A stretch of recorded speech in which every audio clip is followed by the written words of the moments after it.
Who was really Edom? Who are the Edomites? Greetings everyone, it's Motamonidi sharing the authentic truth brought to us by Zula 100. Genesis chapter 25 verse 20, you are told, and Isaac was 40 years old when he married Rebekah, the daughter of Bibèl. So Isaac was 40 years old. He married a woman named Rebekah in the current class day Bible. And in verse 21, you're told, later Isaac prayed the Lord on behalf of his wife because she was barren. And the Lord heard his prayer, and his wife Rebekah conceived. Period. She conceived. Romans chapter 9 verse 10. Not only that, comma, but Rebekah's children were conceived at the same time by our father Isaac. So for those who will claim that it was a miraculous birth, you're mistaken. It was from the union of Isaac and Rebekah. So they were twins.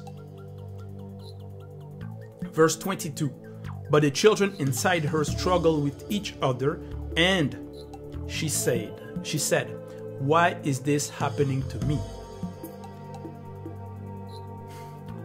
So Rebekah went to inquire the Lord, verse 23, and he declared to her, 2 nations are in your womb, and 2 people from within you will be separated. 1 people will be stronger than the other, and the older will serve the younger. Now, when we go in another translation in Genesis chapter 25 verse 23, Rotherham emphasized Bible, 2 nations are in thy womb, and 2 races from thy body will be parted. And this is where the confusions will come in. This is where many people will take the verse of Genesis chapter 25 verse 23 to say that the 2 nations, the 2 race, it means one race is the black race and the other is the white race. And some will claim that Esau was the father of white people, is the ancestor of white people. Some will claim that Esau is basically the ancestor of the so-called Jews, those who call themselves Jews in Palestine. So when her days were fulfilled for her to give birth, comma, indeed there were twins in her womb. The first came out red, all his body like a hairy cloak, and they called his name Esau. So he came out red, and he was hairy. Why was he red, and why was he hairy? He was red and hairy because he represented the animal man. In Galatians chapter 5 verse 17, you're told, for the flesh desires what is contrary to the spirit, and the spirit what is contrary to the flesh. So Esau represented the carnal man. New Living Translation, the sinful nature wants to do evil, which is just the opposite of what the spirit wants.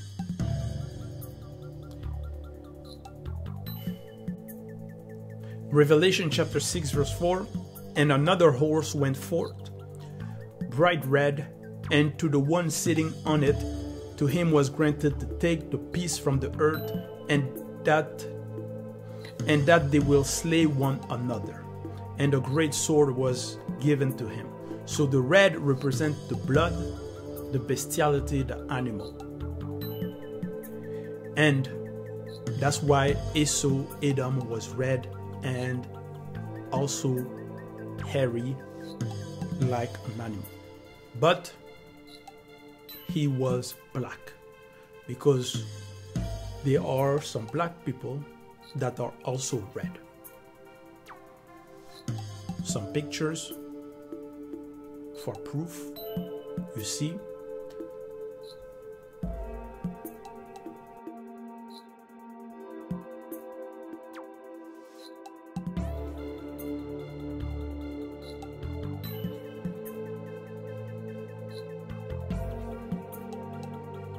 So, and when we go in Deuteronomy chapter 23 verse 7, you're told, do not despise an Edomite, for the Edomites are related to you. Berean Standard Bible, do not despise an Edomite, for he is your brother. The Edomites are the brothers of Jacob. And Jacob, who will be later known as Israel. You see? And you're told that the Edomites are the brothers of the Israelites. So, and regarding the descendant now of Esau, in Genesis chapter 36 verse 1, this is the account of the descendant of Esau, also known as Edom. Esau married, in verse 2, Esau married two young women from Canaan. You see, he married a Canaanite. Canaanite woman. So, and in Genesis chapter 10 verse 6, the sons of Ham, Cush, Egypt, Put, and Canaan. So the Canaanites are the brothers of Cush and also Egypt and also Put. And who is Cush? Cush is also known as Ethiopia. In Jeremiah chapter 13 verse 23, can an Ethiopian change the skin? Can an Ethiopian change his skin, or a leopard his spot?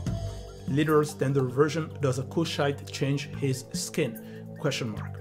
So the Cushites are the Ethiopians, and the Ethiopians are black people. The Egyptians are also black people. And the Canaanites are the brothers of the Ethiopians and the Egyptians and also of Put. So all those people are black people. A white person doesn't give birth to a black person. And when we go in Genesis chapter 36 verse 3, he also married his cousin Basmat, who was the daughter of Ishmael. And Ishmael was the son of an Egyptian woman, Agar, known as Agar in the current Bibles. So, his descendants are still black people, because his wife, the wife he took, were all black women. And so the descendants are still black people because he himself was black. He was just red and hairy. For those who will claim that the Edomites are white people, you are confused. You don't understand the scriptures. The origin of race is not regarding Esau, is not regarding Ishmael. No. The origin of race happened in Genesis chapter 6. Jacob was black. Edom, Esau was also black.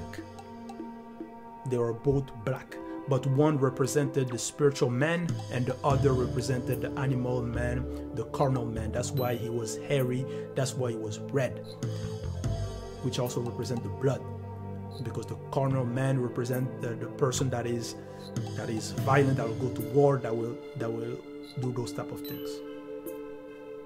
Bestiality, you see? That's why you're even told that he wanted to kill his brother. So Esau was black. He represented the animal man. Jacob was also black, but he represented the spiritual man. All the prophets were black people. The Edomites, the descendant of Edom, are still black people. Because even in Deuteronomy chapter 23 verse 7, you're told that do not despise them because they are your brother. When it says two nations, it's not regarding two different races, like some version will claim. No. That was the message. To know the truth about black people history, the authentic Bible, Bibèl, the book of the truth. The only authentic Bible without any errors or contradiction. In Bibèl, he mentioned that the prophets were all black people. Even Esau, even Jacob, even Adam, even Moto, the first man, was black. All glory be to Loba, the only and unique creator.